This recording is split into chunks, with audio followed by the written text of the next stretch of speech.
Terapia com inteligência artificial, revolução ou risco?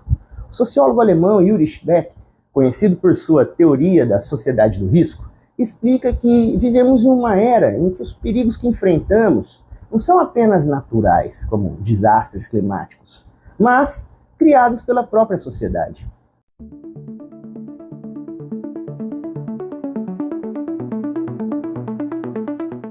São riscos econômicos, sociais, tecnológicos e emocionais.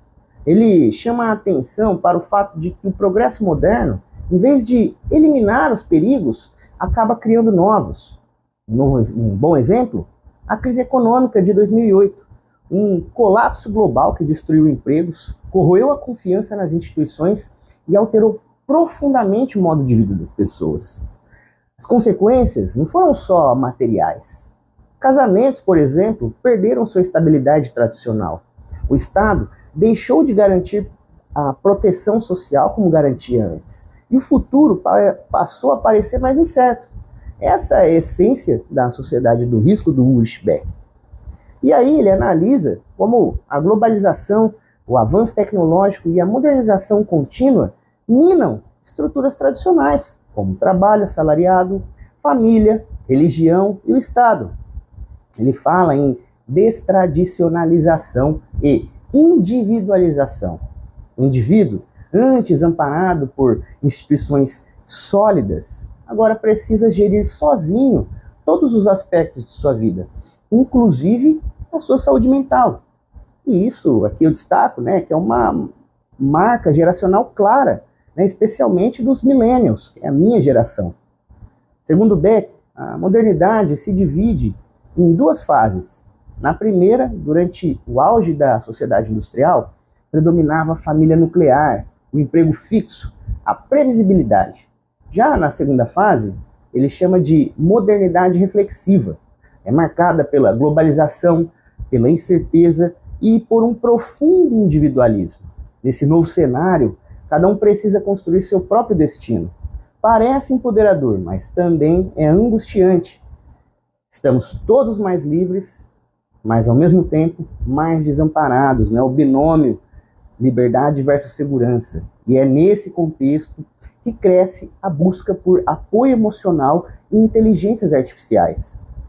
Terapia com IAs não é mais ficção científica, é um cenário relacionado às filas intermináveis nos sistemas públicos de saúde mental e preços inacessíveis na rede privada, que giram em torno aí de 300 a 380 reais por hora.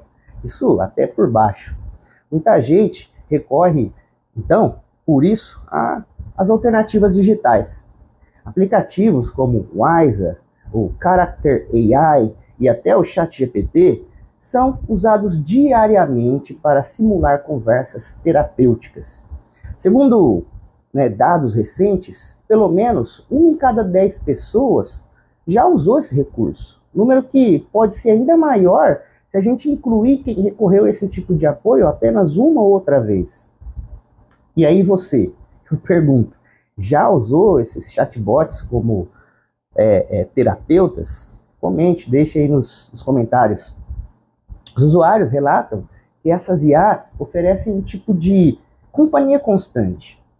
Elas lembram de conversas passadas, oferecem palavras de incentivo e simulações de escuta empática.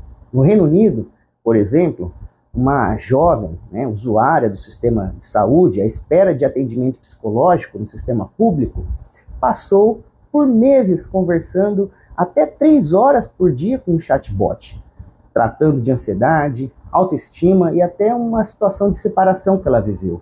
E ela descreveu como um amigo imaginário, uma voz de apoio.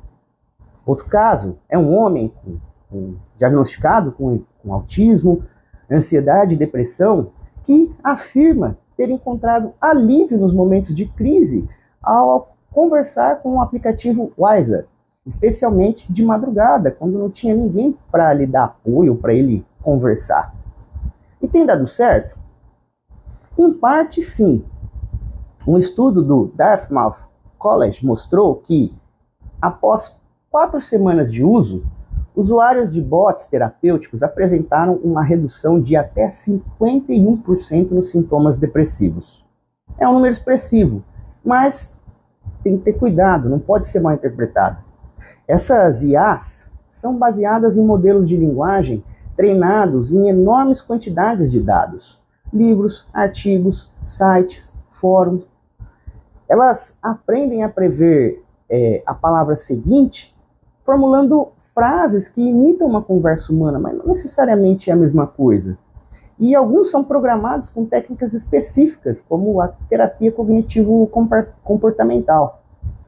Só que aí, aqui, o professor Hamed Haddad, do Imperial College London, diz que esses bots são como terapeutas inexperientes. Eles não percebem o tom de voz, a linguagem corporal, o silêncio, a ironia, a hesitação. Eles operam por texto e códigos, e só por isso. Isso acaba limitando a sua capacidade de interpretar as nuances humanas, o calor humano, o silêncio humano.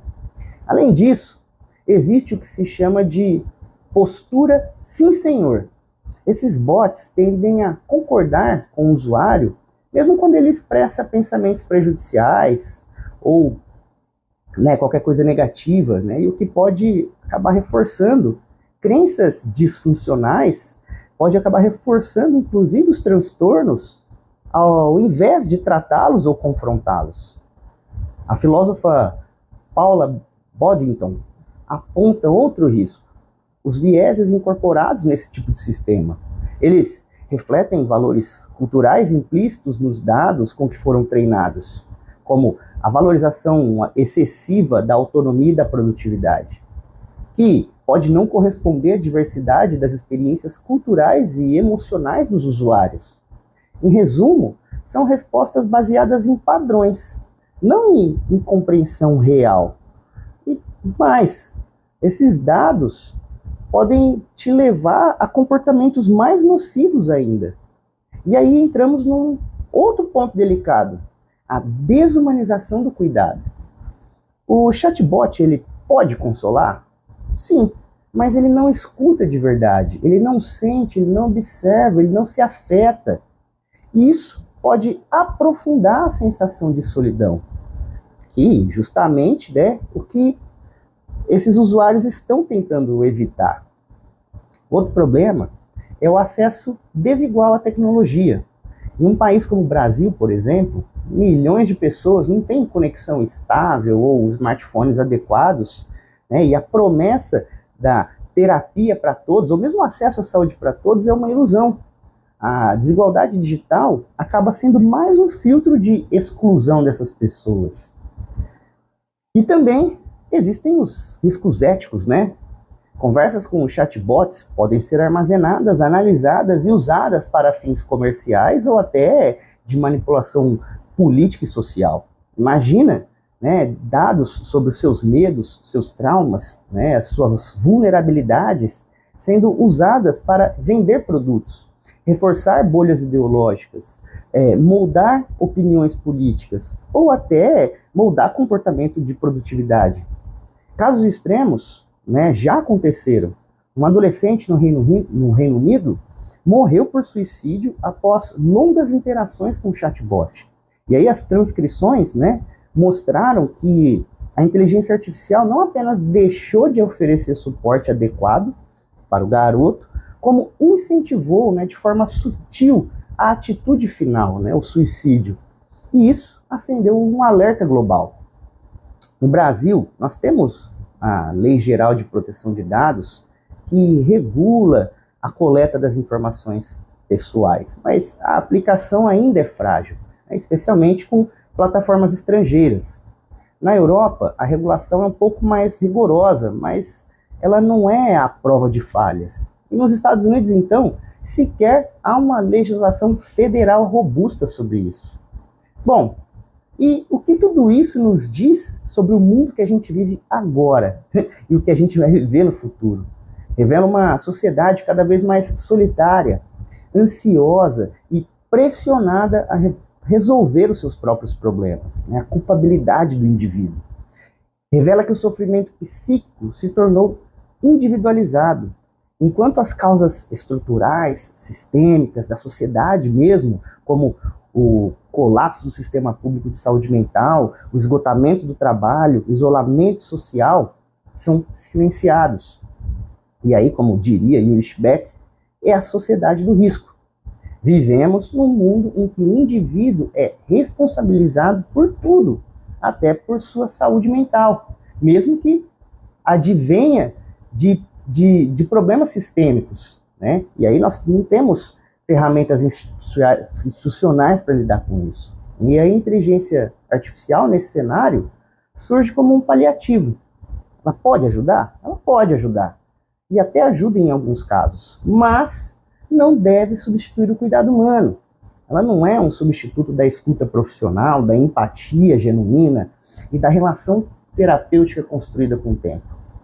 Então, a questão que fica é: as terapias com inteligência artificial são revolução ou um sintoma de uma crise, um sintoma de uma doença social?